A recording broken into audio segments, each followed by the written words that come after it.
আমি আজকে বানাবো নিরামিষ আলুর দম। অনেকে তো মশলাপাতি পছন্দ করে না, বিশেষ করে তাদের জন্য এই আলুর দমটা ভালো এবং খেতেও ভালো লাগে। আলু, পেঁয়াজ, টমেটো, আদা সমস্ত কিছু কেটে রেখে দিলাম।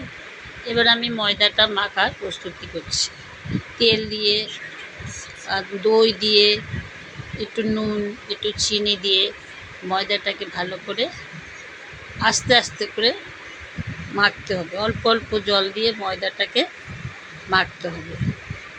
ময়দাটাকে মেখে একটু নরম মতন হলে পরে নুন সমস্ত কিছু দিয়ে ময়দাটাকে মেখে নরম করে একটা বাটি দিয়ে চাপা দিয়ে রেখে দিতে হবে। বাটি বা থালাতে চাপা দিয়ে রেখে দিতে হবে। চাপা দেওয়ার পরে আমি খানিকক্ষণ রেখে দেবো ময়দাটাকে। ময়দাটা মিনিট 15 মতন থাকবে। তারপর তেল গরম করে আমি আলুর প্রস্তুতি নেব। তেলে আমি কালো জিরে ফোড়ন দিলাম, দিয়ে ওর মধ্যে আমি কেটে রাখা আলুগুলো আস্তে আস্তে করে তেলে সব ছেড়ে দিলাম। সমস্ত আলু তেলের মধ্যে দেওয়ার পরে আলুগুলো একটু ভালো করে নুন তেল দিয়ে ভেজে নিতে হবে।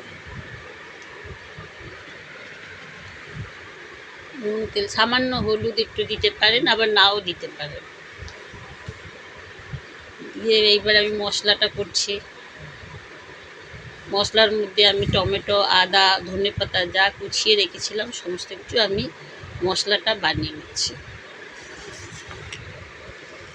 মধ্যে একটু জল দিলাম, দিয়ে মশলাটা আমি তৈরি করলাম। মশলাটা তৈরি করার পরে ভালো মতন মিক্সড হয়ে যাচ্ছে। এই ভেজে রাখা লাল লাল করে ভেজে রাখা আলুর মধ্যে আমি ঢেলে দিলাম।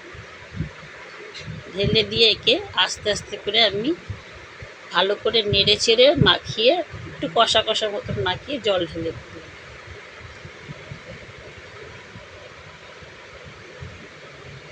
জল ঢেলে তাকে আবার নেড়ে ছেড়ে কষার মতন করে জল ঠল ঢেলে চাপা দিয়ে রেখে দিলাম খানিকক্ষণ, যাতে আঁচটা ধিমি করে দিলে ভালো হয়। কারণ এখন যা গ্যাসের দাম, আঁচটা ধিমি করে রেখে দিয়ে আলুটা সিদ্ধ হয় তাড়াতাড়ি, গ্যাসটাও কম লাগে। এরপরে আমি লুচি বানানোর জন্য একটু ময়দা মেখে রাখা নেচিগুলোর মধ্যে একটু তেল দিলাম, দিয়ে আস্তে আস্তে বেললাম। যেমনি লুচি আপনারা করেন সেইভাবেই লুচিটা বানালাম। লুচি সমস্ত কিছু বেলা হয়ে গেলে আমি গরম তেলে লুচিগুলো ভাজবো। লুচিগুলো ভাজা হবে, একটু লাল লাল করেই ভাজতে হবে লুচিগুলো, যাতে একটু ভালো ভাজা হয়।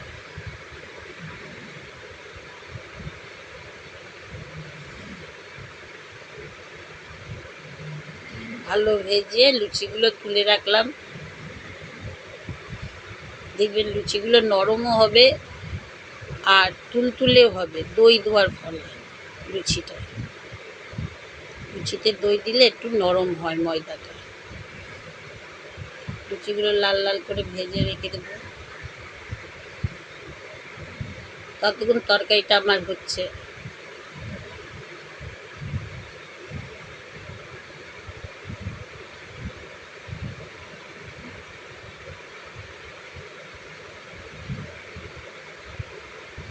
লুচিও ভাজা হয়ে গেল। এবার আলুর দম আমার এদিকে তৈরি। তার মধ্যে নামানোর আগে একটু সামান্য চিনি দিয়ে দিতে হবে। চিনি দিয়ে একটু নেড়ে ছেড়ে ভালো করে, যাতে চিনিটা তরকারির মধ্যে মিশে যায়। কারণ এটা নিরামিষ আলুর দম, তো একটু মিষ্টি দিলে ভালো হয়। তৈরি হয়ে গেছে আমার নিরামিষ আলুর দম লুচি। এইবার একটু খেয়ে দেখবেন আপনারা যে কেমন লাগে।